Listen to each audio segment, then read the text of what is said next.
Hi, we have reached to the last lecture of polynomials.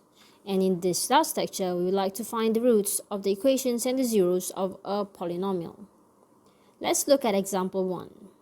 Given this polynomial px, factorize completely, and hence find all the roots by solving bx equal to 0. So I want you to try to solve this question. This question is quite similar to the last example of the previous lecture, lecture 4. But I would like to stress on a few things before you solve this question. Factorize completely means we want to write bx in the form of maybe 3 factors consisted of 3 linear factors, or maybe 1 linear factor and 1 quadratic factor. But remember, to factorize completely, we need to know at least one divisor, which is going to be its factor. But for this question, one factor of this polynomial px is not even given. So we don't even know what is one of the factor for this polynomial px. Hence, we don't know what is the divisor that we can use for our long division.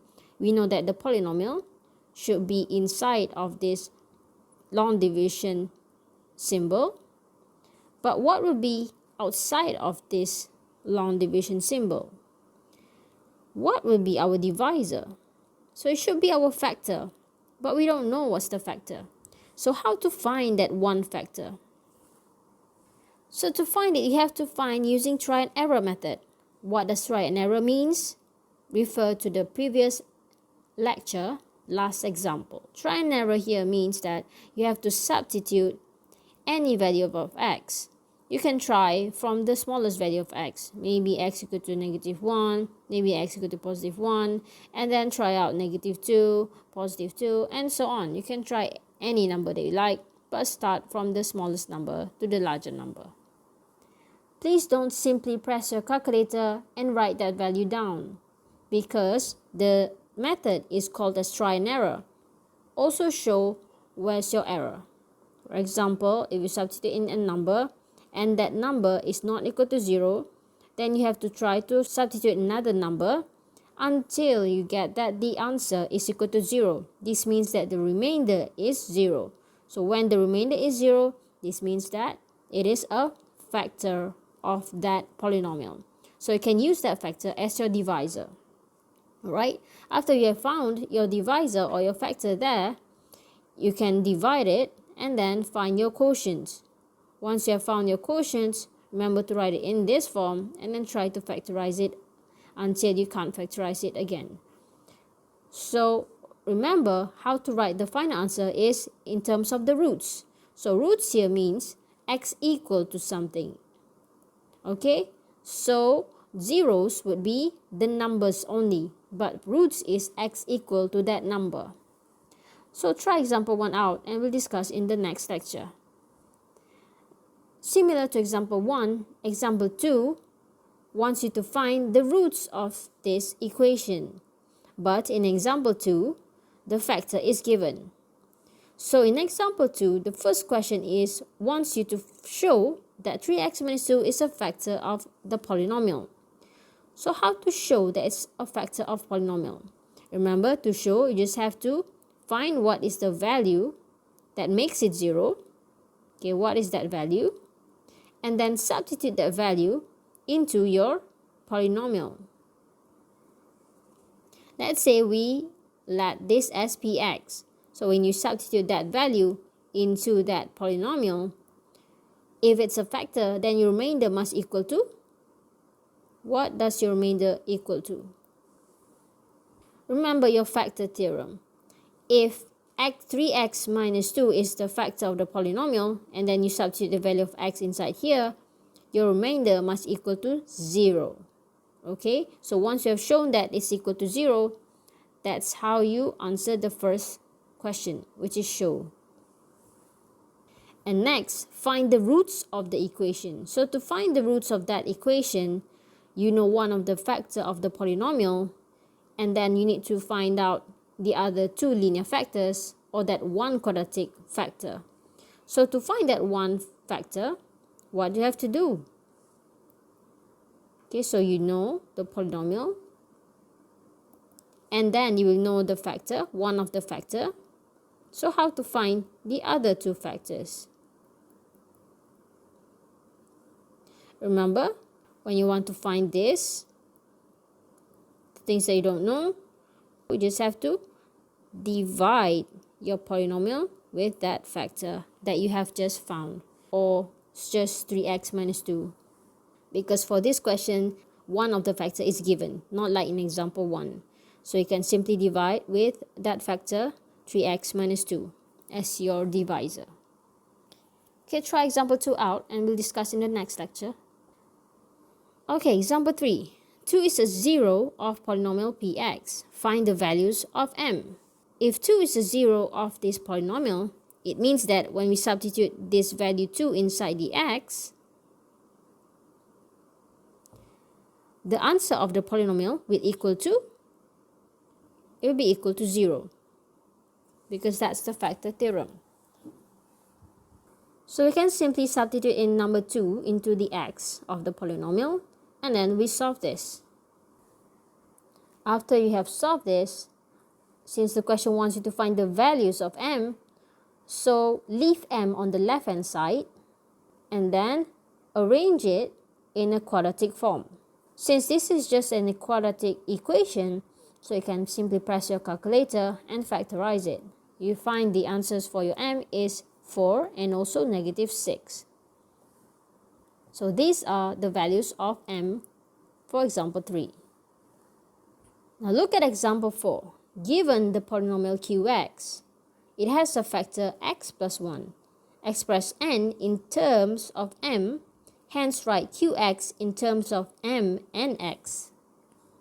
So this example is being divided into two parts of question. The first question is to express n in terms of m, and the next question wants to express qx in terms of m and x. The only information given is the polynomial qx and also the information about the factor. So we can use the factor theorem. So according to factor theorem, we can simply substitute in the value of negative 1 into the x, and the remainder will equal to 0. We can start by writing down negative 1 substitute into the x. After that, you can simplify this equation. So negative 1 cubed is just negative times m. Negative 1 squared is positive 1.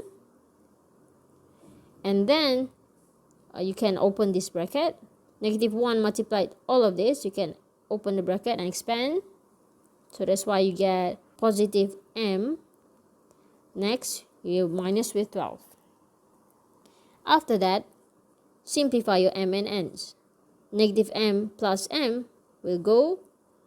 4n plus n is 5n plus m minus 12. But this is not what we want. We want to express n in terms of m. This means we want to express n equal to in terms of m. So n must be the subject. Write down n as the subject. So from here, we have to just leave n on the left side and the others to the right side. So to do that, bring 12 to the right side, positive 12.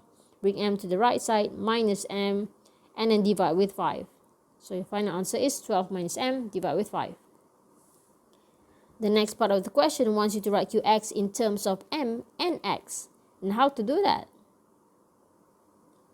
Just substitute n into the polynomial qx, because we want to write qx in terms of m and also x. So we don't want n here. There's no n. So to remove n, we just have to substitute this n into our polynomial qx. After that, even though it looks a little bit complicated, but it's not hard, it's just tedious. Focus on the fractions first. Look at this. We have m plus 12 minus m over 5. Make sure you equalize the denominator. So this is actually m over 1. But since you want to equalize the denominator, so we have to multiply 1 with 5. Multiply 5 at the denominator, you have to multiply 5 at the numerator as well. Also the same for the other fraction here. So this is m over 1, multiply with 5 and also at the numerator. And after that, since you have equal as the denominator, you can open the bracket, and then 5m minus m is just 4m. And you're left with plus 12 over 5. Same for this bracket. Expand this bracket,